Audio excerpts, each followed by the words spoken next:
Hoy es un día que tiene una condición especial. Hoy corresponde al Día Internacional para la Erradicación de la Pobreza. ¿Y por qué quiero empezar por acá, apreciados ministros y ministras? Porque la pobreza también se enfrenta y se derrota con la cultura, con la democratización del acceso a la cultura. Y en repetidas ocasiones, en muchísimas intervenciones, he hecho siempre referencia a ese bello discurso que pronunciara el maestro Federico García Lorca cuando visitó su pueblo natal, Fuentevaqueros, para la inauguración de la biblioteca pública. Y ahí señalaba el maestro que si tuviera hambre, pediría medio pan y un libro. Y comentaba después el maestro que no hay peor hambre que el hambre de conocimiento que no se puede saciar, y que por eso el acceso a la cultura es un fundamento vital para la transformación social de nuestras naciones. Dicho eso, hoy tenemos acá presente a ministros y ministras que trabajan todos los días con denuedo y con entrega para hacer de la cultura un factor de desarrollo. Y es triste decirlo, pero en muchos de nuestros países, cuando se dan situaciones de apremio económico, el principal sacrificado termina siendo el sector cultural, cuando en realidad es el hermano predilecto del turismo, cuando en realidad es un promotor de nuevas tecnologías, y cuando también es un dinamizador de oportunidades para hacer del talento, de la capacidad inventiva y de la creatividad relacionado con la herencia ancestral de nuestros pueblos en una especie de promotor por excelencia de lo que nos diferencia como pueblos y de lo que genera un profundo arraigo de identidad. Me complace que hoy estemos acá para dialogar y discutir sobre las políticas públicas que se requieren en Iberoamérica para profundizar a la cultura como un factor de desarrollo. Tengo el inmenso orgullo de dirigirme a ustedes casi que como un par, porque por años estuve trabajando intensamente en la gestión cultural y tuve también a mi cargo la dirección del programa de desarrollo cultural del Banco Interamericano de Desarrollo en distintos países de América Latina. Pude conocer las experiencias de muchos países de Sudamérica, donde lograron conectar los cánticos gregorianos y la arquitectura jesuita de más de 100 años con una nueva y profunda oferta turística. Tuve la posibilidad de ver cómo muchísimos mareros salieron de la tentación del crimen en Centroamérica para entrar a programas de arte urbano, de música urbana, y cómo lograron encontrar una identidad en la convivencia a partir de la cultura. Pude también ver a profundidad cómo el patrimonio ancestral, manejado con toda la solemnidad y con todo el rigor ambiental y social, es capaz de conectar a muchos de los lugares de los países aquí presentes con los visitantes del resto del mundo. Y tengo además claro que es en la cultura como una sociedad logra sanar muchas de sus heridas. Y no tengo duda alguna que cuando muchos de nuestros niños llegan a la música, tienen un instrumento en sus manos, logran tener el mayor antídoto para la tentación de la violencia. Haciendo esas cavilaciones y remembranzas y poniéndolas en el marco de este encuentro, creo que el reto más grande que tenemos hoy en el marco de la CEGIP es profundizar un trabajo que le da identidad a la CEGIP. Y permítame, doctora Rebeca, decírselo, la CEGIP tiene muchísimos frentes de trabajo, es cierto, y quizás todos muy exitosos. Pero si hay uno en particular que lo diferencia y que le da un sello característico, es el de hacer de la cultura un factor de desarrollo. Y no en vano, es uno de los organismos internacionales que han logrado promulgar una carta cultural, una carta de navegación para que tengamos una mejor coordinación de políticas públicas. Una carta de navegación para que entendamos que cuando se defiende el patrimonio cultural y la herencia y las tradiciones, se está defendiendo también la más viva de las riquezas de nuestros países. Por eso Colombia, un país de cultura, un país que puede sentirse siempre orgulloso de la pluma de Gabriel García Márquez, de los pincelazos de Fernando Botero, de la arquitectura de Rogelio Salmona, que puede también disfrutar de unas raíces exclusivas de pueblos raizales y palenqueros, que tiene además una profunda connotación de identidad cultural, ancestral, musical y antropológica en lo que puede ser para nosotros esa bella región del Pacífico. Nos hace a nosotros venir a esta reunión a hablarles con claridad sobre una agenda que queremos poner en marcha, que queremos compartir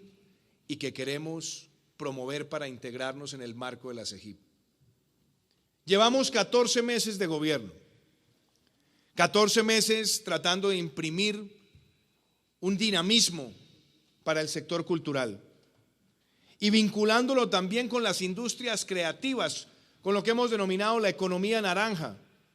donde está el patrimonio ancestral, festivales, carnavales, gastronomía, museos, centros arqueológicos, donde están las artes escénicas y las artes plásticas, donde están los medios, televisión, radio, cine, impresos, digitales,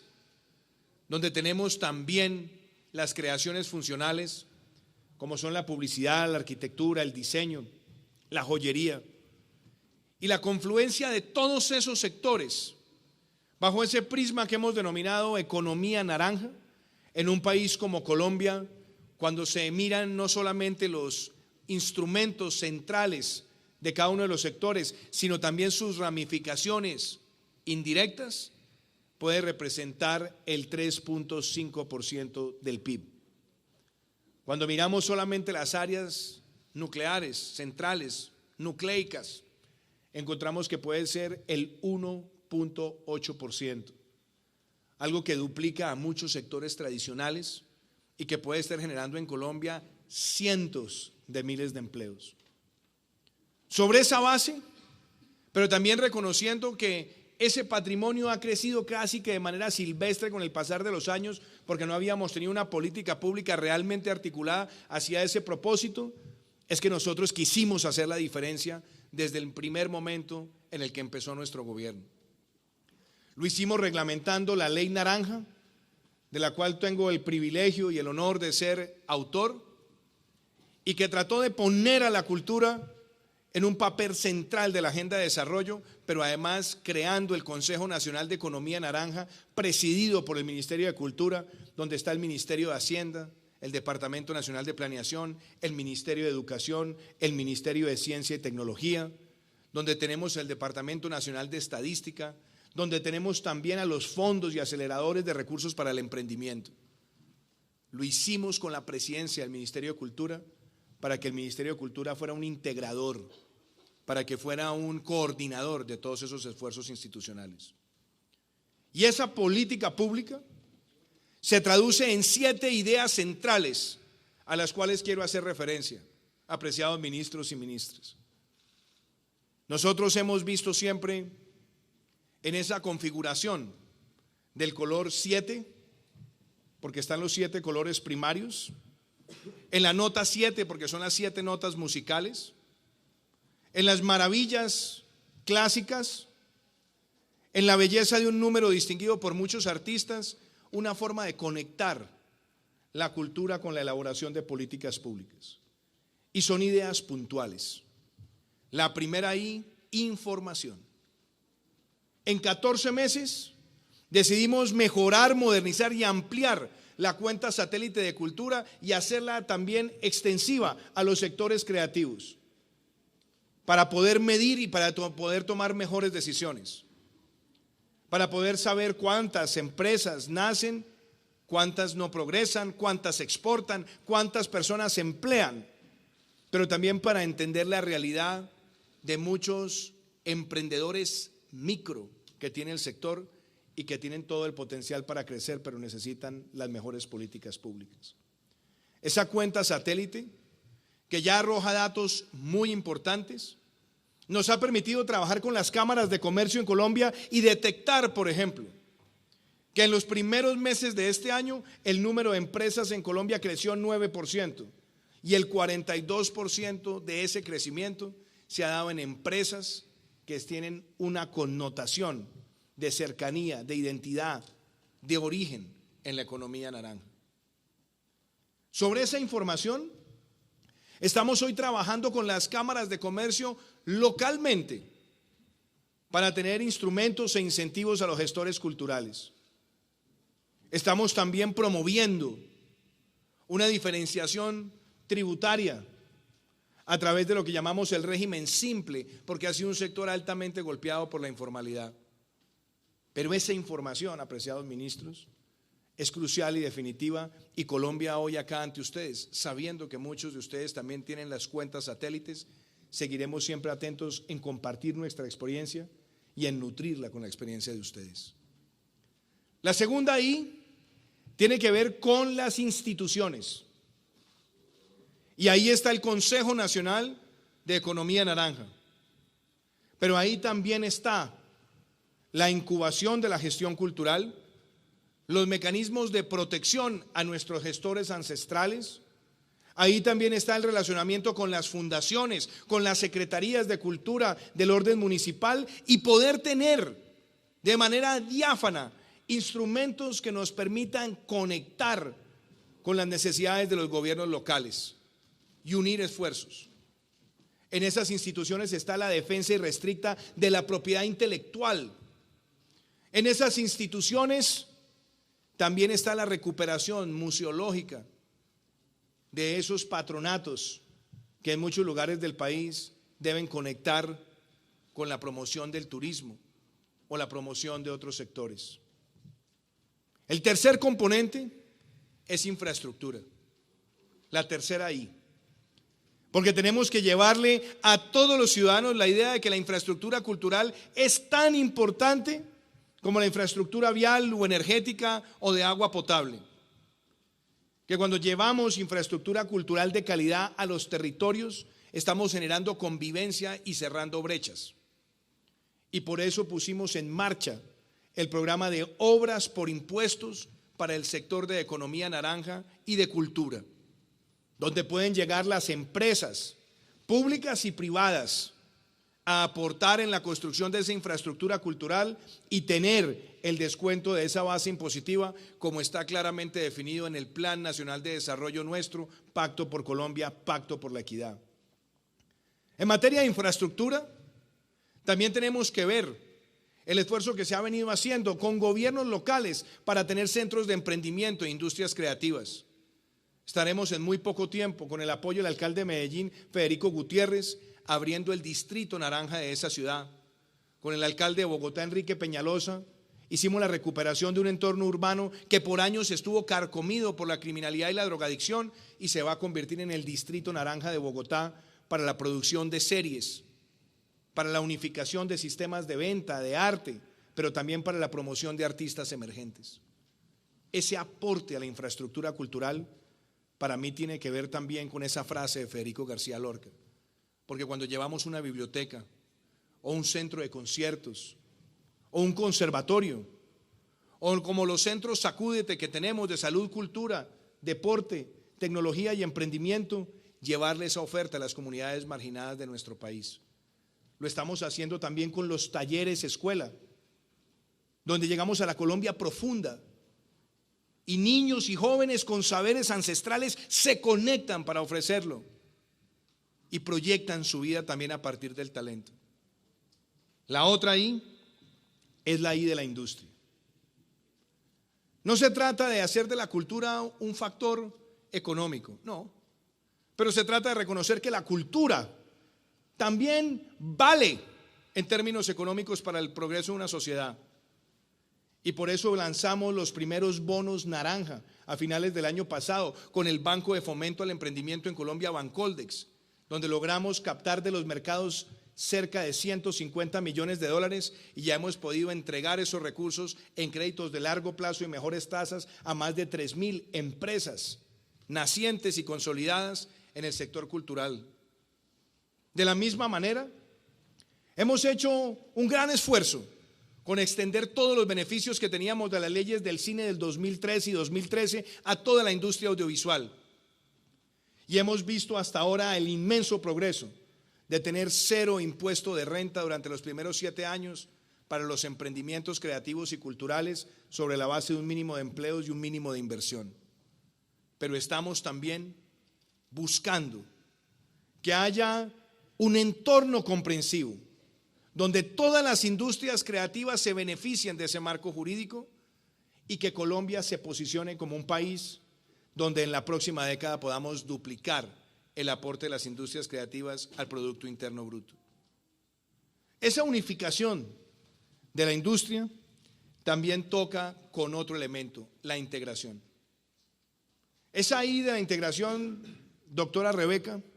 es para mí muy importante en el marco de la CEGIP, porque la CEGIP ha promovido la integración cultural por años. Los iberprogramas fueron un espacio donde se hacían aportes de recursos y se hacían grandes inversiones que nos permitieron a nosotros ver consolidar grandes producciones cinematográficas en el caso de Ibermedia, que deberíamos hacer lo propio con Ibermúsica, que deberíamos además avanzar hacia un propósito que es el mercado iberoamericano de contenidos originales, donde haya coproducción, codistribución, coprotección de la propiedad intelectual, donde nosotros también tengamos la cocomercialización y que entendamos que un producto coproducido es un producto original en todos los mercados donde se adelanta una etapa de preparación. Por eso la integración en el marco de este encuentro es para que nosotros de pronto demos un paso adicional. Y así como la CEGIP tiene la Carta Cultural Iberoamericana, demos el paso hacia una carta en promoción de las industrias creativas, hacia una carta naranja iberoamericana, donde todos unifiquemos estos propósitos y además podamos darle más solidez a ese mercado que tiene identidad cultural, identidad idiomática y, óigase bien, identidad social. Por eso incluyo ese propósito en esta intervención. Está la I de la inclusión. No se trata de hacer de la cultura solamente un vehículo de aprovechamiento de las condiciones que tenemos hoy en una economía donde la sensibilidad cultural es cada vez más importante. Se trata también de tener la posibilidad de cerrar las brechas y por eso en 14 meses de gobierno hemos aumentado el presupuesto para los gestores culturales y su protección para la tercera edad cuando se encuentran en condición de vulnerabilidad, porque no tenían ese reconocimiento. Lo hacemos también ampliando los programas de becas en el exterior, en estas áreas de conocimiento. Lo hacemos también promoviendo las escuelas musicales, las bandas musicales en los municipios de Colombia, las compañías de danza, las expresiones de teatro, danza, acrobacia,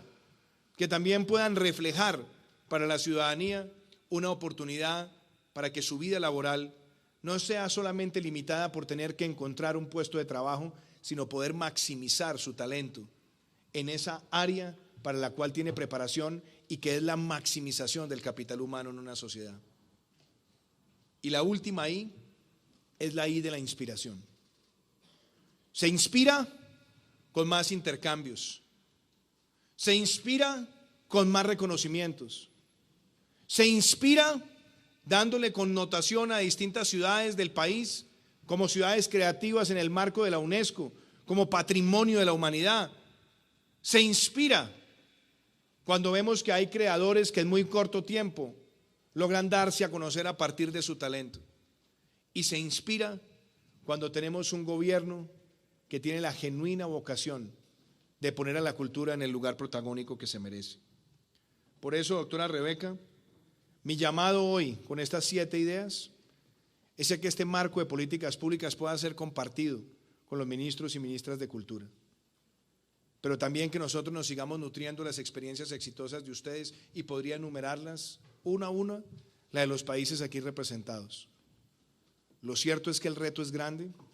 y que en este Día Internacional de la Erradicación de la Pobreza debemos también ser conscientes que cuando una sociedad democratiza la cultura, está construyendo más riqueza a partir del capital humano. Los invito a que trabajemos por esa Carta Iberoamericana en favor de las industrias culturales y creativas, que podamos, querida ministra Riva, con su liderazgo, el año entrante, a finales del año en Andorra, poder tener esa carta hecha una realidad. Sé que si todos nos proponemos avanzar, seremos capaces de no quedarnos en los debates tradicionales de la semántica que muchas veces demoran este tipo de iniciativas, y concentrarnos en los principios centrales para que nosotros digamos que a partir de la CEGIP, de la experiencia construida, somos capaces de consolidar ese mercado iberoamericano de contenidos originales, que es la gran oportunidad que esperan nuestros creadores. Y cierro diciendo que, al igual que mencionaba a Federico García Lorca, también recuerdo ese bello discurso de José Saramago cuando recibió el Premio Nobel de Literatura. Y él contaba que el hombre que le enseñó a amar las letras era un analfabeto. Era su abuelo, un hombre que estaba en el Portugal rural y que lo dejaba en la biblioteca pública para que esperara largas horas, donde él tuvo los primeros contactos con las letras. Eso fue quizás para él anecdótico y motivacional. Hoy lo que nosotros debemos entender es que el mayor reto es permitirle a los niños y niñas de nuestros países, especialmente aquellos que tienen todo ese talento, porque el talento en nuestras sociedades está democráticamente distribuido, no es exclusivo de nadie. Y si le permitimos a esos niños y niñas que su talento se encuentre con la oportunidad, estoy seguro que será un nuevo peldaño más en el desarrollo de Iberoamérica. Muchísimas gracias.